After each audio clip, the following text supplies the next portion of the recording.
Hello दोस्तों, मैं आप सभी का स्वागत करता हूं आपके अपने यूट्यूब चैनल रैम्बो बाबा कंपटीशन में। तो हम पढ़ रहे हैं रेलवे ग्रुप डी 2025 के लिए साइंस। क्या पढ़ रहे हैं? रेलवे ग्रुप डी 2025 के लिए साइंस। तो आज हमारा चैप्टर पढ़ने वाले हम पाचन तंत्र। आज क्या पढ़ने वाले हम? पाचन तंत्र। तो आज हम पढ़ेंगे। आज हमारी क्लास है 14वीं। कौन सी आज क्लास हमारी है? 14वीं। आज हम पढ़ने वाले हैं पाचन तंत्र। तो हम आज देखने वाले हैं पाचन तंत्र। तो समझते हैं कि पाचन तंत्र क्या हो। तो हमने कल पाचन तंत्र के बारे में समझा था। पाचन तंत्र क्या है? पाचन तंत्र का हम कुछ पढ़ चुके थे। तो पाचन तंत्र में कल हम क्या क्या देख चुके थे? कल हम आहार नाल में देख चुके थे। क्या? मुख गुहा देख चुके थे, ग्रस देख चुके थे, ग्रास नली देख चुके थे और आमाशय तक हम कल पढ़ चुके थे। कहाँ तक पढ़ चुके थे? आमाशय में पाचन तक हम कल पढ़ चुके थे। आज हमको पढ़ना है छोटी आंत में। किसमें? आज हमको पढ़ना है छोटी आंत में पाचन। आज हम पढ़ने वाले हैं छोटी आंत में पाचन। किसमें? छोटी आंत में। छोटी आंत में। आज किसमें? छोटी आंत में। तो आज हम पढ़ने वाले हैं छोटी आंत में पाचन। तो छोटी आंत में पाचन, तो छोटी आंत में पाचन 3 जगह होता है। क्या? 3 भाग। छोटी आंत को कितने? 3 भागों में बांटा गया। एक ग्रहणी, नंबर 2 मध्यांत, क्या? मध्यांत और शेषांत। से ग्रहणी को क्या बोलते हैं? ड्यूडेनम। क्या? DUODENU duodenum. मध्यांत को बोलते हैं जेजुनम। क्या बोलते हैं? जेजुनम। और शेषांश को बोलते हैं क्या? इलियम। क्या बोलते हैं? इलियम। तो जेजुनम, ड्यूडेनम और जेजुनम का किसमें? ड्यूडेनम और जेजुनम और इलियम में हमें देखना है। तो छोटी आंत निपट जाएगी हमारी। तो हम इन तीनों में देख रहे होंगे पाचन किस तरीके से होता है। जब हम इसमें देखते हैं ड्यूडेनम में पाचन, ड्यूडेनम में कितने? 2 उसमें होता है। ड्यूडेनम जब पाचन होता है तो कहाँ पे? ड्यूडेनम में 2 जगह पाचन होता है। ड्यूडेनम में कहाँ? एक तो यकृत में पाचन होता है। कहाँ पे? यकृत में। और दूसरा कहाँ? तो अग्न्याशय में। अग्नाशय में पाचन होता है। तो जब ड्यूडेनम को हम पढ़ रहे होंगे तो उसमें क्या? यकृत में पाचन और अग्न्याशय में पाचन को हम पढ़ रहे होंगे। क्या कर रहे हैं? अग्न्याशय में पाचन को हम पढ़ रहे हैं। जेजुनम में कोई पाचन नहीं होता। क्या होता है? जेजुनम में कोई पाचन नहीं होता। और फिर होता है किसमें? इलियम में पाचन। किसमें होता है? फिर होता है इलियम में। तो इलियम में क्या होता है? इलियम में ये मानव का क्या? यहाँ पे इलियम में पूर्ण हो जाता है पाचन। क्या होता है? पूर्ण हो जाता है मानव का। इलियम में क्या हो जाता है? मानव का पाचन की क्रिया मानव की क्या हो जाती है? पूर्ण हो जाती है। तो हमको पढ़ना है किसमें? ग्रहणी में। ग्रहणी मतलब ड्यूडेनम में। किसमें? ड्यूडेनम में पाचन को पढ़ना है। तो ड्यूडेनम में पाचन कैसे होता है? तो ड्यूडेनम में पाचन पढ़ना, तो ड्यूडेनम में किन 2 चीज़ों को पढ़ना पड़ेगा। किन को? 2 चीज़ों को। तो इसके पहले हम देख लेते हैं, फिर इसको ड्यूडेनम को पढ़ते हैं। तो देखते हैं ये जो छोटी आंत, क्या? छोटी आंत में पाचन। किसमें? छोटी आंत में पाचन। तो छोटी आंत को देखते हैं। छोटी आंत क्या है? जो मानव की छोटी आंत की लंबाई कितनी? 22 फीट होती है। कितनी होती है? मानव की जो छोटी आंत होती है वो कितनी? 22 फीट लंबी होती है। कितनी होती है? 22 फीट लंबी होती है।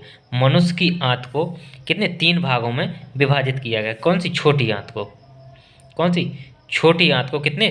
3 भागों में विभाजित किया जाता है। कौन कौन? ग्रहणी, ड्यूडेनम, ग्रहणी, ड्यूडेनम, मध्यांत, जेजुनम, क्या? मध्यांत, जेजुनम, शेषांत को इलियम। क्या बोलते? Ileum. Duodenum, jejunum, ileum. Duodenum, jejunum, ileum बोलते हैं। तो समझ में आया? छोटी आंत में क्या होता है? छोटी आंत क्या करती है? छोटी आंत में क्या क्या निकलता है? छोटी आंत क्या करती है? पित्त।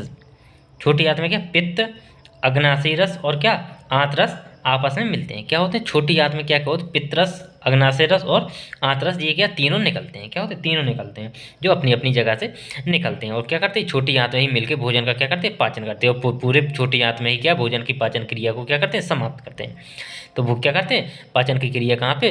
अगर पूछे कि पाचन की क्रिया कहाँ समाप्त होती है, तो पाचन की क्रिया कहाँ समाप्त हो जाती है? कहाँ पे पाचन की क्रिया समाप्त हो जाती है? कहाँ पे? वो हो जाती है इलियम में। कहाँ पे? इलियम में। कहाँ पे हो जाती, इलियम में हो जाती पाचन की क्रिया। फिर इसके पास क्या चलता है, इसके बाद उसका अवशोषण चलता है, अवशोषण के बाद स्वांगीकरण होता है, ये फिर ये होता है। लेकिन जहाँ तक पाचन, जितना पाचन होना होता है वो हो जाता है कहाँ पे, इलियम में हो जाता है। पाचन जितना होना होता है वो कहाँ पे, इलियम में हो जाता है। तो अब हम पढ़ने वाले हैं डाइजेशन इन ड्यूडेनम। किसमें, डाइजेशन इन ड्यूडेनम, ग्रहणी में पाचन। किसमें, ग्रहणी में पाचन हम देखने वाले हैं। क्या करने वाले, ग्रहणी में पाचन हम पढ़ने वाले हैं। तो ग्रहणी क्या होती है, जो ग्रहणी क्या होता है, ये क्या होता है, आंत का कितना, लगभग ये छोटा भाग होता है, स्टार्टिंग वाला भाग होता है। किसका, छोटी आंत का। क्या होता है, छोटी आंत का जो स्टार्टिंग वाला भाग होता है, जो कितना, ये क्या है, ये छोटी आंत का लगभग कितना, 25 सेंटीमीटर लंबा भाग होता है। कितना होता है, 25 सेंटीमीटर लंबा भाग होता है। और छोटी आंत की कुल लंबाई कितनी, 22 फीट होती है। ये कितना, 25 सेंटीमीटर लंबा होता है। ये क्या, छोटा भाग होता है। और क्या होता है, भोजन का अधिकांश पाचन इसी भाग में होता है। क्या होता है, भोजन का अधिकांश पाचन किसके, इसी भाग में हो जाता है। किस भाग में, ड्यूडेनम में। किसमें, ड्यूडेनम में भोजन का क्या होता है, अधिकांश पाचन हो जाता है। और इसमें क्या, इसमें 2 जगह पाचन होता है। ड्यूडेनम में कहाँ, 2 जगह पाचन होता है। ड्यूडेनम में 2 जगह पाचन होता है। कहाँ कहाँ, एक लीवर में, यकृत, पैनक्रियाज, अग्न्याशय में।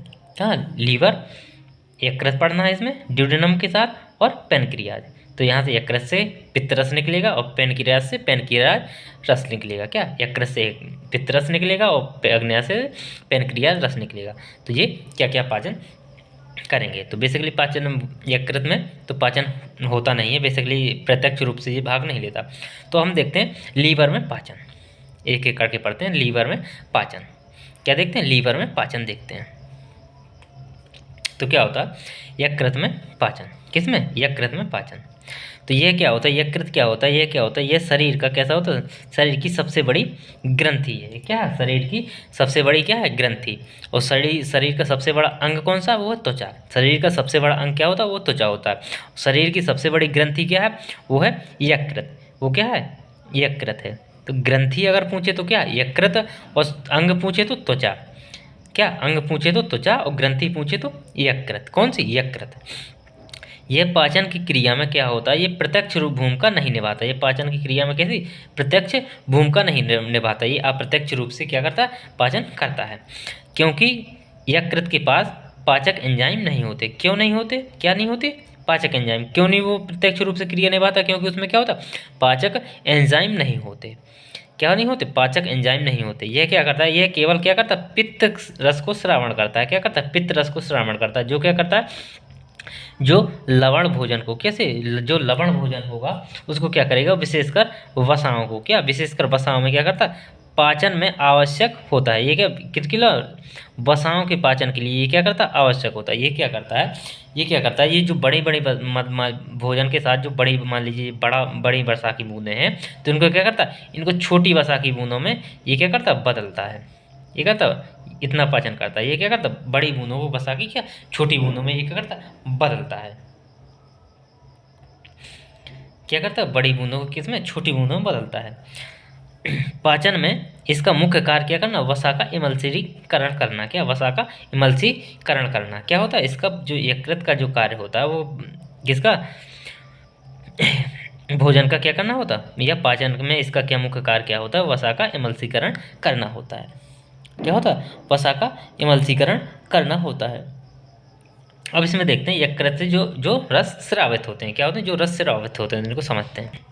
जो हमारा लीवर होता है, जो लीवर होता है उससे क्या निकलता है, उससे क्या निकलता है, उससे विली, इंग्लिश में क्या बोलते हैं, विली, या हिंदी में क्या, पित्त, पित्त रस निकलता है। क्या, क्या निकलता है, पित्त रस। जो कहाँ स्थित होता है, जो कहाँ पे होता है, पित्ताशय में होता है। लीवर का जो विली है वो कहाँ पे, पित्ताशय में होता है। इसको क्या बोलते हैं, गाल ब्लैडर बोलते हैं। किस में होता है, ये इंग्लिश में बोलते हैं गाल ब्लैडर में क्या होता है, संचित होता है। पित्त कहाँ संचित होता है, पित्ताशय में, या इंग्लिश में बोलेंगे तो किस में, गाल ब्लैडर में क्या होता है, संचित होता है। लीवर में पित्त कहाँ पे, गाल ब्लैडर में संचित होता है। तो पित्त से क्या, पित्ताशय से 3 रस निकलते हैं। क्या करते हैं, पित्ताशय से 3 प्रकार के रस निकलते हैं। कितने प्रकार के, 3 प्रकार के रस निकलते हैं। जो पित्त है इससे कितने, 3 प्रकार के रस निकलते हैं। एक तो वेली साल्ट, क्या करता है, वेली साल्ट, जो क्या करता है, जो क्या करता है, वसा का इमल्सीकरण करता है। क्या करता है, वसा का इमल्सीकरण क्या करता है? इमल्सीकरण, वसा का इमल्सीकरण करता है। वसा का इमल्सीकरण का मतलब क्या है? वही कि जो वसा की कैसी बड़ी बूंदों को क्या करता है? वसा की बड़ी बूंदों को किसमें? छोटी बूंदों में बदलता है। किसमें? वसा की बड़ी बूंदों को, बड़े कणों को किसमें? छोटे कणों में बदलता है। क्या करता है? वसा की जो बड़े कण हैं उनको क्या? छोटे कणों में बदलता है। क्या करता है? छोटे कणों में जो पाचन, जिनका पाचन हो सकता है। तो ये क्या करता है? वसा के जो बेली साल्ट होता है वो क्या करता है? वसा का इमल्सीकरण करता है। और इमल्सीकरण का मतलब वसा की बड़ी बूंदों को किसमें? छोटी बूंदों में बदलता है। क्या करता है? वसा की बड़ी बूंदों को क्या करता है? छोटी बूंदों में बदलता है। फिर इसमें क्या होता है? वेली पिगमेंट होता है। क्या? वेली पिगमेंट होता है। इसको ये क्या होता है? हरा पीला रंजक होता है। क्या होता है? हरा पीला, ये क्या होता है? रंजक होता है। ये क्या होता है? हरा पीला रंजक होता है। क्या होता है? रंजक होता है। इसमें क्या होता है? इसमें कोई भी एंजाइम नहीं होते। क्या होते? इसमें नो डाइजेशन एंजाइम, इसमें कोई पाचक एंजाइम नहीं होते। तो किसमें जो बिल पित्रस जो स्रावित होता है तो उसमें क्या होता है? विल साल्ट होता है और विल पिगमेंट होता है। क्या होता है? विल साल्ट और विल साल्ट और विल पिगमेंट होता है। इसमें कोई डाइजेशन एंजाइम नहीं होता, पाचक एंजाइम नहीं होते। तो क्या होता है? जो पिगमेंट होता है ये क्या होता है? हरा पीला रंग का रंजक होता है। और जो विल साल्ट है वो क्या करता है? वसा का इमल्सीकरण करता है। क्या करता है? वसा का इमल्सीकरण करता है। क्या करता है? वसा का इमल्सीकरण करता है। और क्या करता है? जो अपना यकृत है ये एक काम और करता है। क्या करता है? ये क्या करता है? जहर को कम करता है। क्या करता है? जहर को कम करता है। क्या करता है? जहर को कम करता है या क्या करता है? समाप्त करता है। जैसे कोई व्यक्ति क्या करे, कोई जहर खा ले तो वो इसको अगर थोड़ा बहुत कोई व्यक्ति खाएगा तो उसको क्या, ये जो यकृत है ये क्या करेगा? कम कर देगा। उसको क्या करेगा? कम कर देगा। और व्यक्ति को क्या होगा? ज़्यादा हानि नहीं होगी। क्या होगी? व्यक्ति की मृत्यु नहीं होगी। यदि व्यक्ति ने ज़्यादा ही खा लिया है तो क्या होगा? वो तो फिर मरेगा ही। तो अगर कम कर, तो ये कि एक इसका ये यकृत का ये विकार होता है कि ये क्या करता है? ये क्या करता है? जहर को कम करता है। क्या करता है? जहर के प्रभाव को क्या करता है? कम करता है। और या इसको क्या करता है? समाप्त भी कर देता है। अगर कम हो तो समाप्ति कर देता है। तो क्या समझ में आया? जैसे ये क्या करता है? जो बड़ा बस बिल साल्ट, जो बसा की जो बड़ी बूंदें होती हैं इनका क्या करता है? इमल्सीकरण करता है। क्या? इमल्सीकरण करके क्या करता है? बिल साल्ट की उपस्थिति में किसमें? बिल साल्ट की उपस्थिति में क्या करता है? इनको छोटी छोटी बूंदों में क्या करता है? तोड़ देता है। क्या? छोटी छोटी बूंदों में तोड़ देता है। तो ये इसका कार्य है। अब देखते हैं इसका भाषा में देख लेते हैं, फिर देखते हैं इसको। और तो इमल्सीकरण, क्या? इमल्सीकरण पाचन की प्रक्रिया, इमल्सीकरण में क्या होती है? पाचन की प्रक्रिया नहीं होती। क्या होती है इमल्सीकरण में? ये इमल्सीकरण क्या है? जो इमल्सीकरण है ये क्या? ये पाचन की प्रक्रिया नहीं है। क्या है? इमल्सीकरण क्या है? इमल्सीकरण को क्या पाचन की प्रक्रिया नहीं माना जाए। तो ये क्या है? ये इमल्सीकरण पाचन की क्रिया नहीं होती। लेकिन क्या होता है अगले चरण में? क्या होता है? ये वसा के पाचन में सहायक होता है। क्या होता है? अगले चरण में ये वसा के पाचन में सहायक क्यों होता है? क्योंकि ये का जो वसा की बड़ी बूंदें थी जो पाचित नहीं हो पा रही थी उनको क्या किया? तोड़ के कितने छोटा बना दिया। क्या कर दिया? छोटा कर दिया। जो क्या पाचन के योग्य हैं, जो पच सकती हैं। तो उनमें तो इसलिए ये क्या अगले अगले चरण में क्या वसा के पाचन में ये सहायक होता है। क्या होता है? अगले चरण में ये वसा के पाचन में क्या हो जाता है? सहायक हो जाता है। क्या होता है? अगले चरण में ये सहायक हो जाता है। लीवर को शरीर की प्रयोगशाला भी कहते हैं। क्या कहते हैं? लीवर को क्या कहते हैं? शरीर की प्रयोगशाला भी कहते हैं। क्या कहते हैं? लीवर को शरीर की प्रयोगशाला भी कहते हैं। क्यों कहते हैं? क्योंकि इसमें क्या होता है? इसमें लगभग कितने 500 प्रकार की क्या होते हैं? 500 प्रकार की क्या होती है? जैव रासायनिक अभिक्रियाएँ होती हैं। लीवर के अंदर कितनी प्रकार की जैव क्रियाएँ होती हैं? लगभग कितनी 500 प्रकार की। इसलिए इसको क्या बोलते हैं? इसको प्रयोगशाला भी किसकी? शरीर की प्रयोगशाला। और जैसे हम प्रयोगशाला कहाँ तो क्या करते हैं? जब प्रयोग कुछ कोई करना हो तो किसमें? प्रयोगशाला में ही करते हैं। किसमें करते हैं? प्रयोगशाला में क्या करते हैं? प्रयोग करते हैं। तो इसलिए इसमें कितने 500 प्रकार की रासायनिक अभिक्रियाएँ होती हैं। लगभग कितनी 500 प्रकार की। इसलिए इसको भी क्या बोला जाता है? लीवर को शरीर की प्रयोगशाला बोला जाता है। क्या होता है? लीवर को शरीर की प्रयोगशाला होता है। और लीवर में क्या पुनरुत्पादन की क्षमता होती है। क्या होती है? पुनरुद्भवन की क्षमता होती है। कैसी? अंग स्तर की कैसी? अंग स्तर की पुनरुद्भवन की क्षमता होती है। क्या होती है? अंग स्तर की पुनरुद्भवन की क्षमता होती है। अगर ये क्या हो, ये कुछ क्षतिग्रस्त हो जाए लीवर तो ये क्या हो, तो ये पुनः क्या स्वयं क्या हो जाता है? ये अपनी क्षति की पूर्ति कर लेता है। ये क्या करता है? स्वयं क्षति की पूर्ति करके फिर से स्वस्थ हो जाता है, क्या हो जाता है, स्वस्थ हो जाता है। तो इसमें देखते हैं डिटॉक्सिफिकेशन किसका, डिटॉक्सिफिकेशन। डिटॉक्सिफिकेशन का मतलब जहर को कम करना। तो ये किसका, ये भी लीवर का काम है, क्या, डिटॉक्सिफिकेशन करना। क्या करना, डिटॉक्सिफिकेशन करना, जहर को कम करना। कौन करता है, ये लीवर ही करता है। कौन करता है, लीवर करता है। तो देखते हैं लीवर, क्या, लीवर का अत्यधिक महत्वपूर्ण कार्य क्या है, लीवर का अत्यधिक महत्वपूर्ण कार्य कौन सा, क्या, डिटॉक्सिफिकेशन है। क्या है, डिटॉक्सिफिकेशन। जैसे हम क्या होते हैं, कुछ चीज़ें होती हैं जिनमें थोड़ी बहुत जहर वगैरह की होती हैं, वो क्या है, हम खाते पीते रहते हैं। क्या करते हैं, हम खाते पीते रहते हैं, तो थोड़ा बहुत चला ही जाता है। तो उसको क्या करता है, ये डिटॉक्सिफिकेशन करके उसको जहर को क्या करता है, ये कम कर देता है।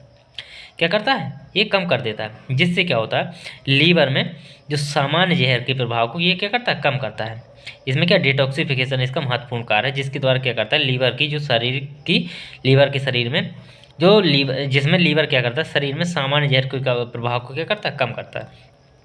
तो लीवर क्या करता है, शरीर में सामान्य जहर के प्रभाव को क्या करता है, कम करता है या खत्म कर देता है। जहर के प्रभाव को क्या कर देता है, खत्म कर देता है। लेकिन इसमें क्या हो, जब ये खत्म करता है तो इस क्रिया में क्या होता है, लीवर की जो कोशिकाएं होती हैं, उन कोशिकाओं क्या, जो कौन सी होती हैं, हेपेटिक, कौन सी, जो हेपेटिक सेल होती हैं, वो उनकी क्या, क्षति हो जाती है। किनकी, जो हेपेटिक सेल हैं उनकी क्या हो जाती है, क्षति हो जाती है। किन सेलों की क्षति होती है, हेपेटिक सेलों की क्षति होती है। तो लीवर की जो कौन सी हेपेटिक कोशिकाएं होती हैं, उनकी क्या हो जाती है, क्षति हो जाती है। क्षति क्यों हो जाती है, क्योंकि वो क्या करती है, जहर को कम करने का कार्य करती हैं। जब जहर को कम करेंगी तो कुछ सेल तो क्या होंगी, नष्ट होंगी ही।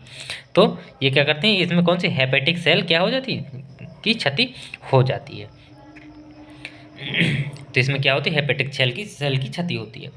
फिर क्या, लीवर में क्या होता है, लीवर में सर्वाधिक पुनरुद्भवन की क्षमता पाई जाती है। अब यहाँ पे क्षति हो गई, तो इसमें एक गुण और क्या बना दिया गया, बना दिया गया कि इसमें क्या, पुनरुद्भवन की क्षमता बना दी गई है। इसको एक पुनरुद्भवन की क्षमता भी दे दी गई है कि यदि उसको जहर को कम करेगा तो क्या, किन कोशिकाओं को क्षति होगी, क्या कोशिकाओं की क्षति होगी, तो उसमें क्या, उसको पुनरुद्भवन की क्षमता दे दी गई है। तो क्षति होगी तो उनकी क्या, फिर से पूर्ति हो जाएगी, क्षतिपूर्ति, फिर क्या होगी, क्षतिपूर्ति हो जाएगी।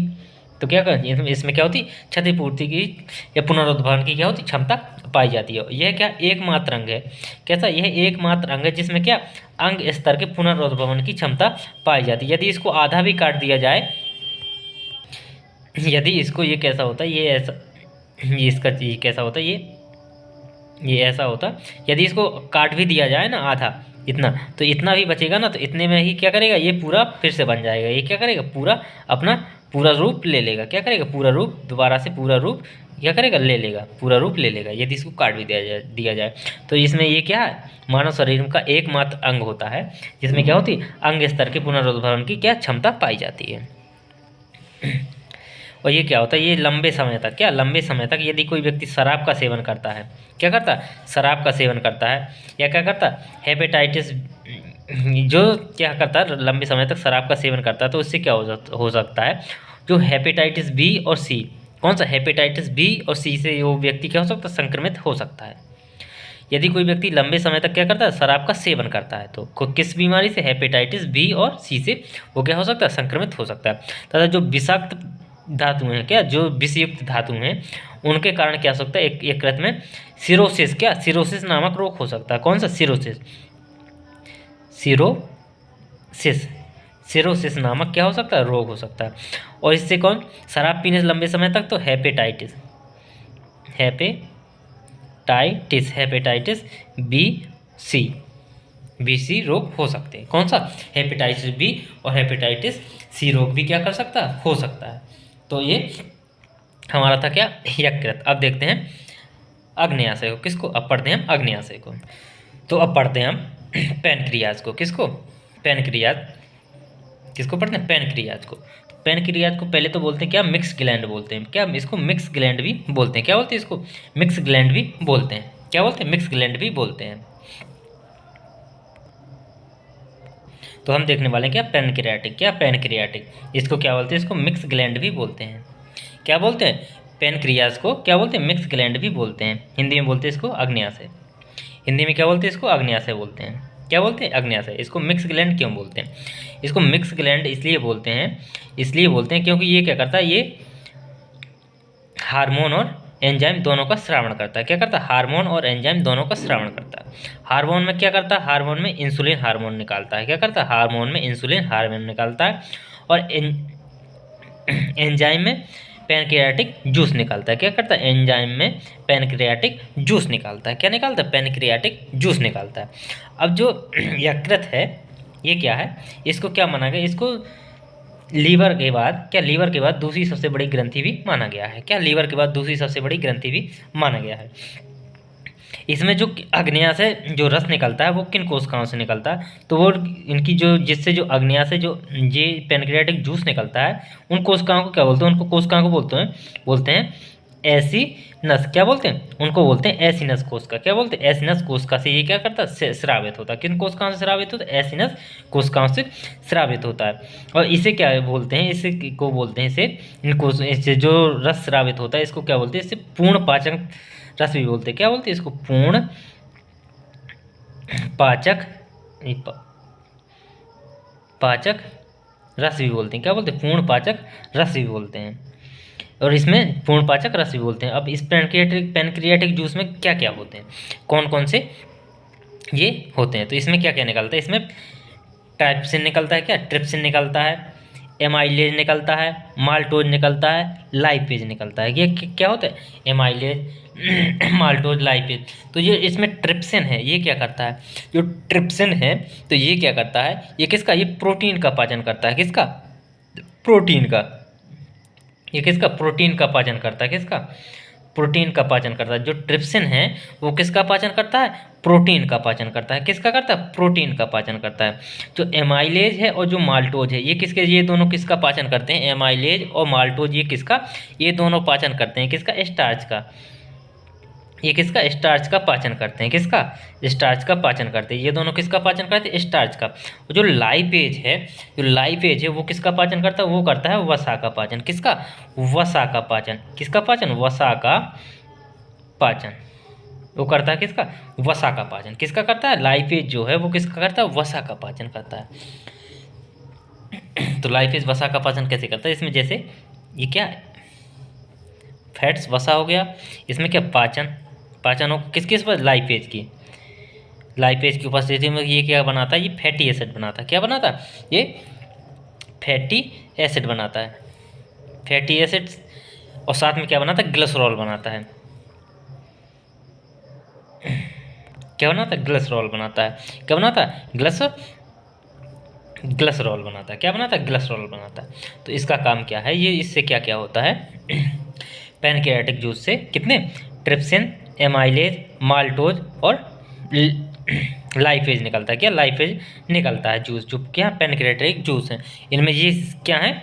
ये सारे के सारे क्या है? ये एंजाइम है। ये क्या है? एंजाइम है। ये क्या है? एंजाइम है। तो ये क्या है? सारे के सारे एंजाइम है। तो जिसमें ट्रिप्सिन क्या करता है? ट्रिप्सिन करता है प्रोटीन का पाचन। किसका पाचन? प्रोटीन का पाचन। एमाइलेज और माल्टोज पाचन करते हैं किसका? स्टार्च का पाचन करते हैं। किसका? स्टार्च का पाचन करते हैं। जो लाइपेज है वो किसका पाचन करता है? वसा का पाचन करता है। किसका पाचन करता है? वसा का पाचन करता है। अब जो क्या है पाचन के बाद इसमें अग्न्याशय में क्या 2 प्रकार की कोशिकाएं पाई जाती हैं। क्या होती हैं? 2 प्रकार की कोशिकाएं पाई जाती हैं। कौन कौन? एक अल्फा कोशिका, एक बीटा कोशिका। कौन कौन सी? एक अल्फा कोशिका पाई जाती है, एक बीटा कोशिका पाई जाती हैं। जो अल्फा कोशिका हैं वो क्या करती हैं? ग्लूकागोन हार्मोन का उत्पादन करती हैं। किसका? ये करती हैं ग्लूकागोन। किसका? Glucagon hormone. किसका? ग्लूकागोन हार्मोन का निर्माण करती हैं। जो अल्फा कोशिका हैं वो क्या करती हैं? ग्लूकागोन हार्मोन का निर्माण करती हैं। किसका करती हैं? ग्लूकागोन हार्मोन का निर्माण करती हैं। और जो बीटा कोशिका हैं भी किसका? इंसुलिन का करती हैं। किसका? इंसुलिन। ये क्या करती हैं? इंसुलिन बनाती हैं। ये क्या बनाती हैं? ये इंसुलिन बनाती हैं। क्या कौन बनाती है? इंसुलिन। ये बनाती हैं बीटा कोशिकाएं। तो ये था इसमें क्या? पैनक्रियाज है। तो ये पैनक्रियाज में पाचन था। क्या था? पैनक्रियाज में पाचन था। अब इसको भाषा में देख लेते हैं।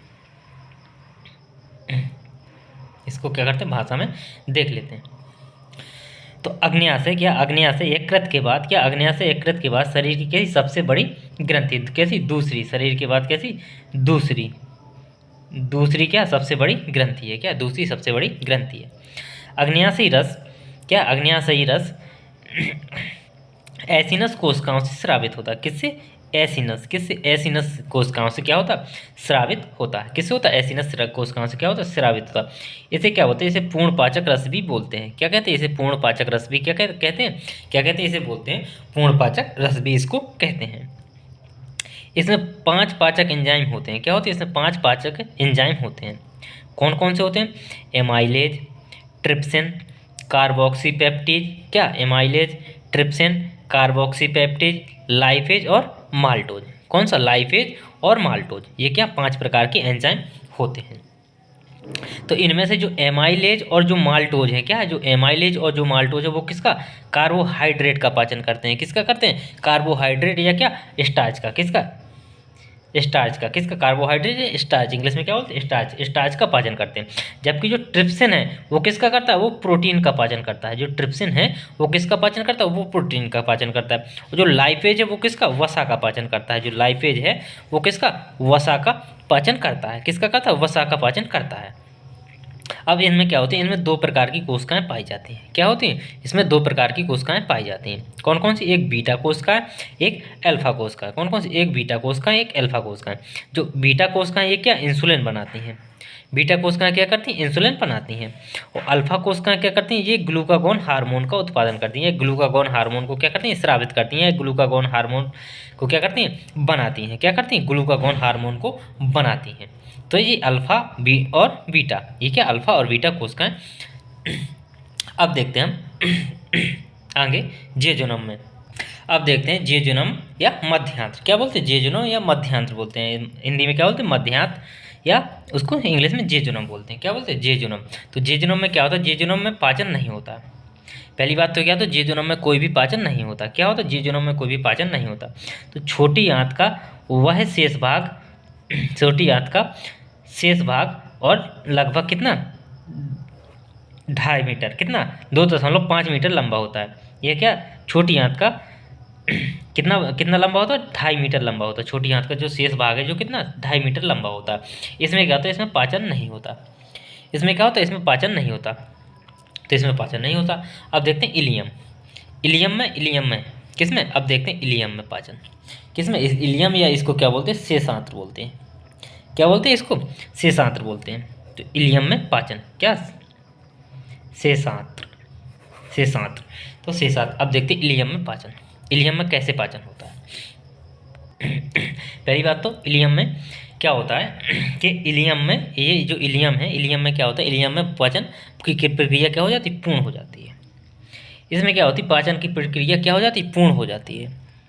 और यह क्या है? यह मानव आंत्र का क्या? सबसे लंबा भाग होता है। ये क्या होता है? यह मानव आंत्र का सबसे लंबा भाग होता है। और इसमें क्या? सबसे अधिक पाचन होता है। इसमें क्या? सबसे अधिक पाचन भी होता है। क्या होता है? सबसे अधिक पाचन भी क्या? इसी में होता है। क्या होता है? सबसे अधिक पाचन भी इसी में होता है। और इसी में क्या होती है? पाचन की क्रिया भी क्या हो जाती है? पूर्ण हो जाती है। तो इसमें क्या हो जाती है? पाचन की क्रिया भी पूर्ण होती है। और इसी में क्या? सबसे अधिक पाचन भी होता है। इसमें 2 चीज़ें होती हैं। इसमें क्या होता है? इसमें पाचन भी होता है। क्या होता है? इसमें पाचन भी होता है, पाचन भी होता है, प्लस में इसमें क्या होता है? इसमें अवशोषण भी होता है। क्या होता है? अवशोषण भी इसमें होता है। तो इसमें 2 काम होते हैं। एक क्या क्या काम? पाचन, एक अवशोषण। तो इलियम में कितना काम होता है? इलियम में क्या? सबसे अधिक क्या होता है? सबसे अधिक पाचन होता है और सबसे अधिक क्या होता है? अवशोषण होता है। इलियम में ही क्या होता है? सबसे अधिक पाचन होता है और सबसे अधिक अवशोषण होता है। क्या होता है? सबसे अधिक अवशोषण होता है। अब इलियम जो है, इलियम में जो निकलता है तो इनको, ये कहाँ से? इंटेस्टिनल ग्लैंड, आंत्र ग्रंथि से इसमें क्या निकलते हैं? इंटेस्टिनल जूस निकलते हैं, आंत्र जूस निकलता है। इसमें क्या होता है? आंत्र जूस निकलता है। तो कहाँ से निकलता है? वो आंत से निकलता है। इलियम में कहाँ से? जो आंत्र जूस है, वो जो आंत जूस है वो क्या? आंत ग्रंथि है। तो आंत ग्रंथि से क्या निकलता है? आंत जूस निकलता है। क्या निकलता है? आंत जूस निकलता है। हम देखते हैं, पहले पाचन देखते हैं, फिर देखेंगे क्या? अवशोषण।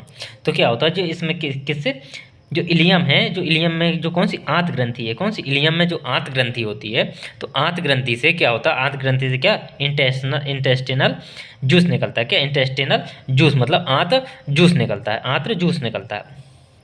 तो आंत जूस में क्या होता है? आंत जूस में क्या क्या निकलता है? आंत जूस में निकलता है, क्या क्या निकलता है? आंत जूस में निकलता है माल्टोज। क्या? माल्टोज, सुक्रोज, माल्टेज, क्या? माल्टेज, सुक्रेज, लैक्टेज, पेप्टिडेज, क्या पेप्टिडेज और न्यूक्लियोटाइडेज, क्या न्यूक्लियोटाइडेज, ये क्या निकलते हैं, ये जूस निकलते हैं। ये क्या हो, ये जूस निकलते हैं, ये क्या, ये जूस निकलते हैं। कितने जूस निकलते हैं, ये सारे के सारे जूस निकलते हैं। तो इसमें क्या होता है, जो जो माल्टेज है, क्या है, जो माल्टेज है वो क्या करता है, वो क्या, वो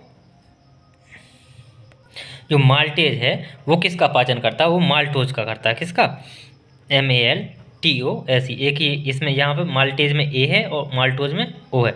तो जो माल्टेज है वो किसका, माल्टोज का पाचन करता है। किसका करता है, जो माल्टेज है वो किसका पाचन करता है, वो माल्टोज का पाचन करता है। किसका पाचन करता है, माल्टोज का पाचन करता है। जो सुक्रेज है वो किसका, वो सुक्रोज का पाचन करता है। किसका, सुक्रोज, किसका, सुक्रोज, या इंग्लिश में क्या लिखें, SUCROSE, किस, क्या, SUCROSE, सुक्रोज का पाचन करता है। जो लैक्टेज है वो लैक्टोज का पाचन करता है। किसका, लैक्टोज का। जो पेप्टिडाइडेज है, जो क्या पेप्टिडेज है, तो वो क्या, पेप्टाडोज का, किसका, पेप्टिडोज का क्या करता है, पाचन करता है। किसका करता है, पेप्टिडोज, ये क्या, किसका, पॉलीपेप्टाइडाइज का। किसका, क्या बोलते हैं, पॉलीपेप्टिडेज, क्या, पॉलीपेप्टाडोज, क्या पॉलीपेप्टाडोज का पाचन करता है। किसका, पॉलीपेप्टाडोज का पाचन करता है। और जो क्या करता, जो क्या न्यूक्लियोटाइडोज है, क्या न्यूक्लियोटाइडेज है, वो किसका, RNA और DNA का पाचन करता है। किसका, RNA और किसका, DNA का पाचन करता है। तो जो माल्टेज है वो किसका, माल्टोज का पाचन करता है। जो सुक्रेज है वो क्या, सुक्रोज का पाचन करता है। किसका, सुक्रोज का पाचन करता है। जो लैक्टेज है वो क्या, लैक्टोज का पाचन करता है। जो पेप्टाडाइज है वो किसका, पॉलीपेप्टाडाइज का करता पाचन करता है। और जो न्यूक्लियोटाइडोज है वो किसका, RNA DNA का पाचन करता है। अब ये बनाते क्या, पाचन करते हैं, क्या करते हैं, ये पाचन करते हैं। तो इसके बाद ये बनाते क्या हैं। अब जैसे इनसे बनता क्या, जैसे माल्टोज का पाचन करके क्या बनता है, तो माल्टोज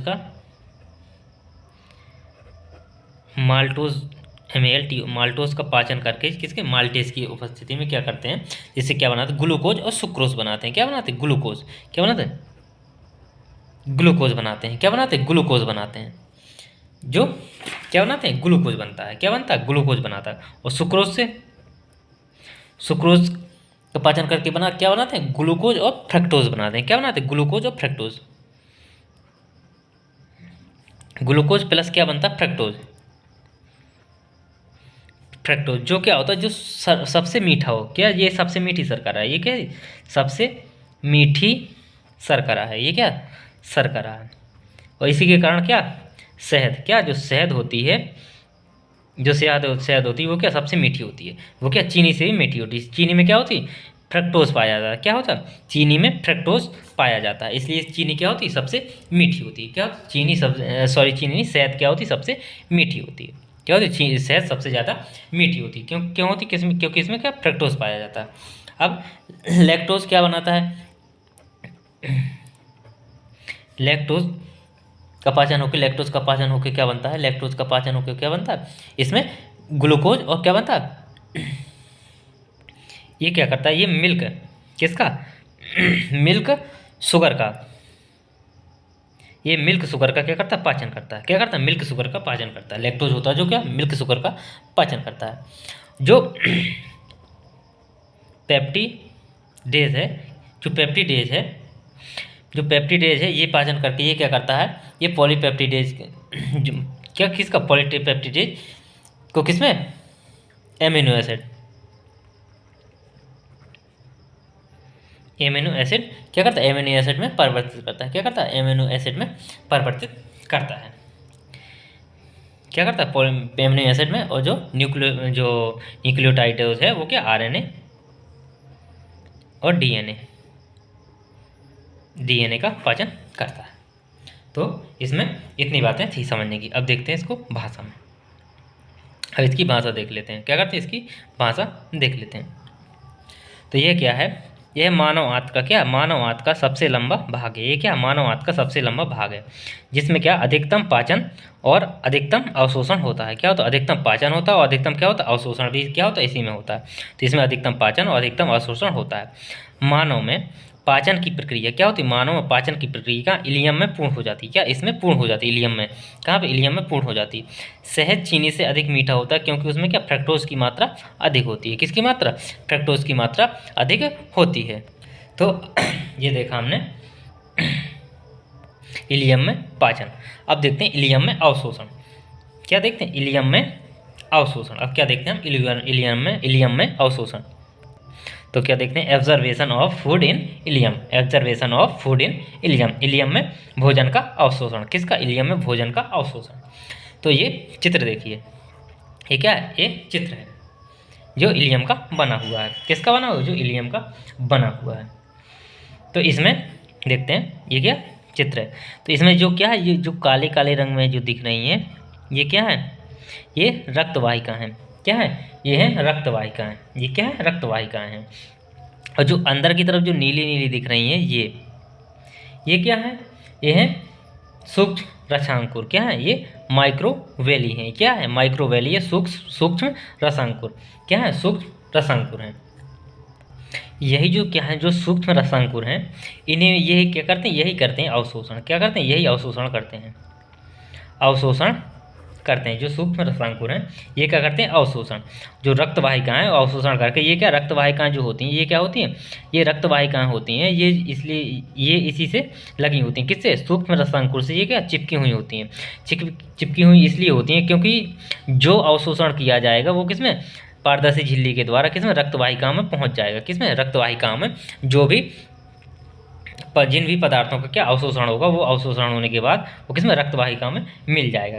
किनमें, रक्तवाहिकाओं में मिल जाएगा। अब इनमें जो ये टेढ़ी मेढ़ी संरचना, ये टेढ़ी मेढ़ी संरचना है, इस संरचना को क्या बोलते हैं, इस संरचना को बोलते हैं कि अंगुलीनुमा। क्या, अंगुली, ये क्या होती है, अंगुली नुमा की होती है। किसे, अंगुली नुमा होती है। कैसी, अंगुली नुमा संरचना होती है। अब ये अंगुली नुमा संरचना क्यों होती है, अंगुली नुमा संरचना इसलिए होती है ताकि इसका क्या हो, इसका सरफेस एरिया क्या हो, जो सतही क्षेत्रफल है, क्या, जो सतही क्षेत्रफल है वो क्या, बढ़ जाए। क्या हो, सतही क्षेत्रफल क्या हो, बढ़ जाए। क्या, सतही क्षेत्रफल को बढ़ा देता है। ये क्या, सतही क्षेत्रफल को बढ़ा देता है, जिससे क्या हो जाता है, सतही क्षेत्रफल बढ़ता है तो इसमें क्या, अवशोषण का दर बढ़ जाता है। किसका, अवशोषण का दर बढ़ जाता है। अवशोषण का दर क्यों बढ़ जाता है, जिससे अवशोषण का दर बढ़ जाता है। क्यों बढ़ जाता है, क्योंकि इसका सतही क्षेत्रफल बढ़ जाता है। जब सतही क्षेत्रफल ज़्यादा हो जाएगा तो उसको क्या, अवशोषण करने में क्या होगी, सुविधा होगी। तो ये क्या, अवशोषण करने में सुविधा होगी। और अब ये यदि ये सीधा होता, यदि इसी के स्थान पर ये सीधा होता तो ये क्या, इसमें रुकता ही ना भोजन। क्या होता है, इसमें रुकता ही ना भोजन और सीधे निकल जाता। तो इसमें क्या, अवशोषण हो पाता, नहीं हो पाता। तो इसलिए ये संरचना बनाई गई ताकि इसमें भोजन रुक के जाए, उसका क्या हो जाता है, अवशोषण होता जाए। फिर इसमें जो ये बिंदुनुमा संरचना दिखाई, ये क्या है, ये पाचित भोज्य पदार्थ है। ये क्या है, ये पाचित भोज्य पदार्थ, ये इस प्रकार से आ रहा है। ये क्या है, ये पाचित भोज्य पदार्थ है। ये क्या है, पाचित भोज्य पदार्थ है, जो इस प्रकार से इसमें से निकलता हुआ जा रहा है। क्या, निकलता हुआ जा रहा है। तो इसमें कितना, इसमें क्या, इसमें जो रक्तवाहिका होती हैं वो किससे, वो सूक्ष्म रसांकुर से क्या होती हैं, कि झिल्ली से क्या होती हैं, जुड़ी होती हैं। क्या होती है, सूक्ष्म रसांकुर की झिल्ली से क्या होती है, जुड़ी होती हैं। जैसे अवशोषण के बाद जो भी पोषक तत्व हैं वो किसमें, रक्त में पहुंच जाएं। क्या, और रक्त में पहुंच के सारे शरीर में पहुंच जाएं, जिससे वो शरीर की जो कोशिकाओं की क्षतिपूर्ति या जो ऊर्जा के लिए वो ऊर्जा शरीर को मिल जाए। तो अब देखते हैं आगे, इसको समझ लिया, अब इसको आगे उसमें देखते हैं।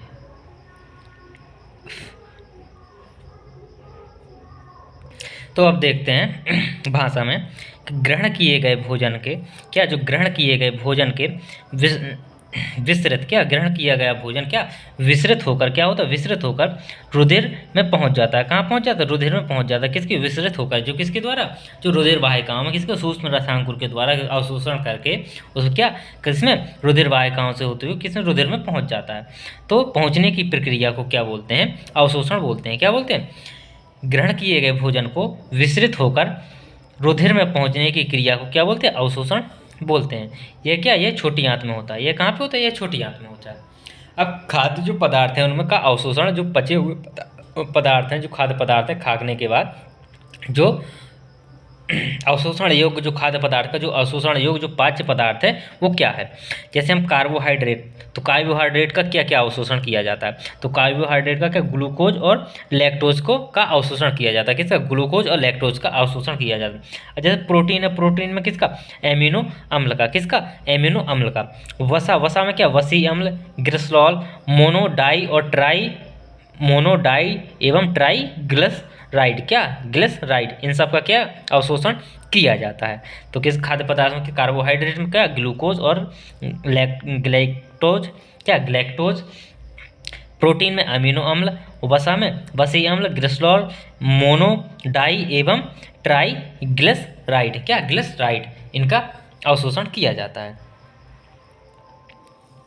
और जो पचे हुए भोजन में क्या होता है, पचे हुए भोजन में पूर्ण अवशोषण के लिए क्या होता है, जो आंत में क्या अधिक क्षेत्रफल, क्या अधिक क्षेत्रफल होना चाहिए। किसके लिए, जो अवशोषण के लिए क्या होना चाहिए, आंत में अधिक क्षेत्रफल होना चाहिए। कैसे, जो पूर्ण पचा हुआ भोजन है उसको क्या अवशोषण के लिए क्या होना चाहिए, आंत में अधिक क्षेत्र होना चाहिए। इसलिए क्या होता है, इसलिए इसमें छोटी आंत में क्या भीतर की जो भित्ति होती है उसमें क्या अनगिनत अंगुलीकार रसांकुर वेली पाए जाते हैं। क्या, इंग्लिश में वेली बोलते हैं, तो अंगुलीकार रसांकुर पाए जाते हैं। क्या होते हैं, अनगिनत रसांकुर पाए जाते हैं। क्यों पाए जाते हैं, क्योंकि क्षेत्रफल अधिक करना है। किसके लिए, अवशोषण बढ़ाने के लिए, क्या अवशोषण अच्छे से हो पाए। तो इसमें क्या होते हैं, अंगुलीकार रसांकुर पाए जाते हैं। अब ग्लूकोज और जो एमिनो अम्ल है, क्या, जो ग्लूकोज और जो एमिनो अम्ल है, ग्लूकोज एमिनो अम्ल, जो ग्लूकोज और जो एमिनो अम्ल है वो क्या रसांकुर, किसकी, रसांकुर की जो श्लेष्मक जो भित्ति है उससे क्या विसरित होकर कहाँ पे, रुधिर की आंत में, जो रुधिर की जो आंत कोशिकाएं हैं उनमें क्या करता है, प्रवेश करता है, या रुधिर में प्रवेश करता है। कहाँ से, श्लेष्मक से, जो श्लेष्मिका से उससे क्या होता है, विसरित होकर क्या करता है, ये रुधिर में पहुंच जाता है। क्या, रुधिर कोशिकाओं में ये क्या करता है, प्रवेश करता है। कौन करता है, ग्लूकोज और एमिनो अम्ल। क्या, कौन कौन, ग्लूकोज और एमिनो अम्ल। तो ये कौन कौन, ग्लूकोज और एमिनो अम्ल क्या करते हैं, प्रवेश कर जाते हैं रक्त में। पानी, अब देखते हैं आगे। जो पानी है और जो अकार्बनिक लवण है, क्या, जो पानी है और जो अकार्बनिक लवण और क्या जो एल्कोहल, क्या जो शराब है, क्या एल्कोहल है, उसका अवशोषण का आमाशय में ही क्या शुरू हो जाता है। किस किस का, पानी का, अकार्बनिक पदार्थ और लवणों का, जो अकार्बनिक लवण है और क्या जो एल्कोहल है, क्या है जो एल्कोहल है, इसका क्या अवशोषण कहाँ पे, आमाशय में ही क्या हो जाता है, शुरू हो जाता है। वसा, वसा अम्ल, क्या वसा अम्ल और किसका, ग्लिसरॉल, कि जो वसा अम्ल, जो वसा सॉरी यहाँ पे क्या लिखना, यहाँ पे वसी है, यहाँ पे क्या है, वसी अम्ल, क्या वसी अम्ल और ग्लिसरॉल, किसके, ग्लिसरॉल के जो अणु हैं वो क्या रसांकुर की जो कोशिकाओं में क्या होते, विसरित नहीं हो पाते, क्या निकल नहीं पाते, फंस जाते हैं। तो अब ये कैसे रक्त में पहुंचेगा, तो अब ये रक्त में कैसे पहुंचता है, तो ये रक्त में इस प्रकार से पहुंचता है कि वे प्रत्येक रसांकुर, क्या जो प्रत्येक रसांकुर के बीच में क्या होती है, लसिका स्थित होती हैं। लसिका ग्रंथियाँ पड़ी हैं, तो लसिका ग्रंथि पड़ी थी, तो लसिका भी किसमें जाके, सिरा में जाके मिलती थी, किसमें, सिरा में। तो ये क्या करते हैं, ये प्रत्येक रसांकुर के बीच में क्या स्थित लसिका, क्या लसिका के कोशिका में विस्तृत, लसिका की कोशिका में विस्तृत हो जाते हैं। कहाँ किस में होते हैं, ये लसिका की कोशिका में विस्तृत होते हैं, जो सब कहाँ, सिरा द्वारा अग्र महाशिरा में पहुँच जाते हैं। कहाँ, अग्र महाशिरा में पहुँच जाते हैं। तो ये कहाँ से, ये लसिका से होते हुए अग्र महाशिरा में पहुँच जाते हैं। अब देखते हैं, ये हमारा पाचन समाप्त हुआ। अब देखते हैं हम स्वांगीकरण, अवशोषण हो गया। अब देखते हैं स्वांगीकरण। स्वांगीकरण क्या होता है, तो स्वांगीकरण क्या है समझ लीजिए। स्वांगीकरण क्या कहते हैं, स्वांगीकरण वो है कि जब क्या अवशोषण होने के बाद कि जो भी पदार्थ है वो किस में, रुधिर में मिल जाएं, क्या रक्त में मिल जाएं, और वो रक्त में पहुंचने के बाद क्या करें, जो टूटे फूटे ऊतक हैं उनकी क्या करें, मरम्मत कर दें। क्या कर दें, उनकी मरम्मत कर दें, और जो जीव द्रव्य है, जो क्या कोशिका द्रव्य था, उसका क्या निर्माण कर दें। तो उसको क्या बोलते हैं, उसको स्वांगीकरण बोलते हैं। क्या बोलते हैं, उसको स्वांगीकरण बोलते हैं। समझते हैं। अवशोषण के बाद, क्या अवशोषण के बाद रुधिर में होकर, किसमें, अवशोषण के बाद रुधिर में होकर एमिनो अम्ल, ग्लूकोज तथा वसा के अणु, किसके, वसा के अणु शरीर की विभिन्न कोशिकाओं तक पहुंचते हैं। कहाँ तक, विभिन्न कोशिकाओं तक पहुंचते हैं, जहां प्रोटीन संश्लेषण, टूटे फूटे ऊतक, की क्या होती है, मरम्मत होती है, तथा क्या होता है, जीव द्रव्य का निर्माण करते हैं। क्या करते हैं, जीव द्रव्य का निर्माण करते हैं और टूटे फूटे ऊतकों का क्या करते हैं, निर्माण करते हैं। उसे क्या बोलते हैं, उसको क्या बोलते हैं, स्वांगीकरण बोलते हैं। क्या बोलते हैं, स्वांगीकरण बोलते हैं। अब देखते हैं बड़ी आंत, किसको, अब देखते हैं हम बड़ी आंत को। तो बड़ी आंत क्या है, बड़ी आंत क्या है, ये बड़ी आंत जो है ये क्या छोटी आंत की तुलना में कैसी होती है, अधिक चौड़ी होती है। जो बड़ी आंत होती है वो किसकी, छोटी आंत की तुलना में कैसी होती है, अधिक चौड़ी होती है। कैसी होती है, अधिक चौड़ी होती है, किंतु क्या लंबाई में कैसी होती है, छोटी होती है। जो बड़ी आंत है वो कैसी तुलना में कैसी होती है, लंबाई की तुलना में कैसी, चौड़ाई की तुलना में कैसी होती है, चौड़ी होती है, बल्कि और लंबाई की तुलना में कैसी होती है, छोटी होती है। मनुष्य में इसकी लंबाई कितनी, 5 फीट तक होती है। कितनी, 5 फीट तक होती है। और लगभग कितनी चौड़ी, 2 इंच की चौड़ी होती है। कितनी, 2.5 इंच की, 2.5 इंच की क्या होती, चौड़ी होती है। क्या होती है, 2.5 इंच की चौड़ी होती है।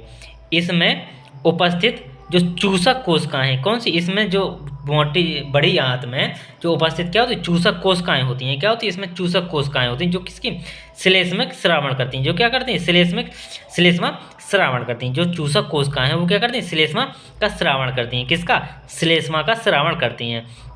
यहाँ पे क्या होता है, यहाँ पे जो अपचय भोजन और जो जल है, क्या, जो अपच भोजन जो या जो अपचय भोजन और जो जल है उसका क्या होता है, अवशोषण होता है। कहाँ पे, यहाँ पे अवशोषण होता है।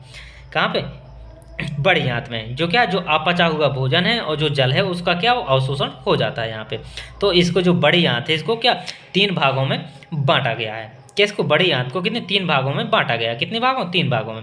सीकम, कॉलन और मलाशय को क्या बोलते हैं, रेक्टम। क्या बोलते हैं, rectum. Caecum, colon, rectum, caecum, colon, rectum. तो अब इनको पढ़ते हैं एक एक करके। ये जो सीकम है, अब पढ़ने वाले हैं हम का सीकम। तो ये चित्र है, तो ये क्या, ये बड़ी आंत है, ये छोटी आंत है, ये क्या सीकम है। तो ये सीकम है, तो ये क्या है, जैसे सीकम में जिसमें ये दिख रहे हैं ये क्या है, ये सहजीवी जीवाणु है। ये क्या, सहजीवी जीवाणु, सहजीवी जीवाणु क्या है, ये सहजीवी जीवाणु है। अब ये क्या है, जो इसमें ये क्या, कुछ चीज़ों में क्या है, कुछ में अवशोषी अंग है, कुछ में सक्रिय है, कुछ में निष्क्रिय है। तो सक्रिय किन में है, ये क्या, किसी में सक्रिय अंग है। ये क्या, किन में, सक्रिय अंग के रूप में, क्या सक्रिय अंग के रूप में कार्य करता है। तो किन में करता है, ये किन में, सिर्फ किन में, मवेशियों में। मवेशियों में किन में, ये सिर्फ क्या, मवेशियों में क्या करता है, मवेशियों और क्या, जो शाकाहारी, क्या, जो शाकाहारी जानवर हैं, जो शाकाहारी जानवर उनमें क्या करते हैं, ये सक्रिय अंग के रूप में कार्य करते हैं। ये क्या करते हैं, उनमें ये सक्रिय अंग के रूप में कार्य करते हैं। और निष्क्रिय अंग के रूप में ये क्या है, अपेंडिक्स। क्या, अपेंडिक्स जो क्या मानव में होती है। क्या, अपेंडिक्स, अपेंडिक्स, अपेंडिक्स जो मानव में क्या है, जो मानव में निष्क्रिय अंग है। क्या, निष्क्रिय अंग है, निष्क्रिय अंग के रूप में है। क्या, निष्क्रिय अंग के रूप में है। ये क्या, अपेंडिक्स क्या होती है, निष्क्रिय अंग। मानव की पूंछ नहीं होती थी, क्या, ये निष्क्रिय अंग के रूप में ये अंग है। तो ये क्या, ये बड़ी आंत, ये छोटी आंत, ये क्या है, इसमें सहजीवी जीवाणु है। तो ये क्या, ये सहजीवी जीवाणु ये क्या करते हैं, ये सेल्यूलोज का पाचन करते हैं। ये क्या करते हैं, ये सेल्यूलोज का किसका, सेल्यूलोज का पाचन करते हैं। तो इसलिए ये किसका, सेल्यूलोज को चढ़ता है, जो शाकाहारी जानवर होते हैं। क्या करते हैं, जो शाकाहारी जानवर होते हैं वो क्या करते हैं, सेल्यूलोज का पाचन करते हैं। इसलिए ये क्या, ये शाकाहारियों में क्या है, शाकाहारी और मवेशियों में ये क्या, सक्रिय अंग के रूप में कार्य करता है। कैसे, सक्रिय अंग के रूप में ये कार्य करता है। तो अब चलिए देखते हैं आगे, इसको और देखते हैं इसके। तो मवेशियों में ये क्या, मवेशियों के काला पेन, मवेशियों के सीकम की संरचना में क्या होते हैं, ये सहजीवी जीवाणु का वास होता है। जो क्या, जो मवेशियों की जो सीकम संरचना है उसमें क्या होता है, सहजीवी जीवाणुओं का क्या होता है, वास होता है। क्या होता है, वास होता है। जो क्या करते हैं, सेल्यूलोज के पाचन में सहायक भूमिका निभाते हैं। क्या करते हैं, सहायक भूमिका निभाते हैं। किसके, सेल्यूलोज के पाचन में सहायक होते हैं। अब देखते हैं कॉलन। तो कॉलन में क्या होता है, जल का अवशोषण होता है। कॉलन में क्या होता है, जल का अवशोषण होता है। क्या होता है, जल का अवशोषण होता है। रेक्टम, रेक्टम में क्या होता है, रेक्टम में क्या होता है, यहाँ अपचित खाद्य पदार्थों का क्या होता है, संग्रहण होता है। क्या होता है, संग्रहण होता है, जिसे किसके द्वारा, एनएस के द्वारा बाहर निकाल दिया जाता है। किसके द्वारा, एनएस के द्वारा बाहर निकाल दिया जाता है। ये हमारा पाचन तंत्र है। अब देखते हैं कुछ अवशेषी अंग, कुछ अवशेषी अंग हैं उनको देख लेते हैं। तो अवशेषी अंग कौन, अवशेषी अंग क्या होते हैं? अवशेषी अंग वे होते हैं, ऐसे होते हैं, ऐसे अंग होते हैं जो क्या होते हैं, जो हमारे पूर्वजों में क्या थे, सक्रिय थे। क्या थे? हमारे पूर्वजों में क्या थे, सक्रिय थे। क्या थे? जो सक्रिय थे, लेकिन अब क्या है, वो निष्क्रिय हो गए हैं। क्या हो गए? निष्क्रिय हो गए हैं। वो उनको क्या, अवशोषी अंग बोलते हैं। जैसे निक्टे टाइटनिंग, क्या निक्टे टाइनिंग मेम्ब्रेन, कौन? निक्टे टाइनिंग मेम्ब्रेन जो क्या होते हैं, जो किसमें, फिश में, मछलियों में, और किसमें, उभयचरों में। उभयचरों में क्या होती है, जो उभयचरों की जो आँखों की, क्या, जो उभयचरों की आँखों में होती है, क्या होती है, आँखों में, जो क्या आँखों बंद करने के बाद भी वो, क्या आँख खुले रहने के बाद भी क्या वो ऊपर से चढ़ जाती है, जो पानी में वो तैरते रहते हैं। तो ये क्या, ये होती है। जैसे इंसानों में क्या, ईयर मसल, वाहकर्ण पेशी, क्या वाहकर्ण पेशी, ये क्या है, ये क्या शाकाहारी जानवरों में, क्या शाकाहारी जानवरों में शाकाहारी जानवर, ये क्या, ये किसमें, ये स्तनधारियों, किसमें, स्तनधारियों में, स्तनधारियों में, किसमें, स्तनधारियों में, किसमें, स्तनधारियों में ये है। विजडम टीथ, ये किसमें, ये शाकाहारियों में, ये किसमें, शाकाहारियों में, शाकाहारियों में, ये किसमें, शाकाहारियों में।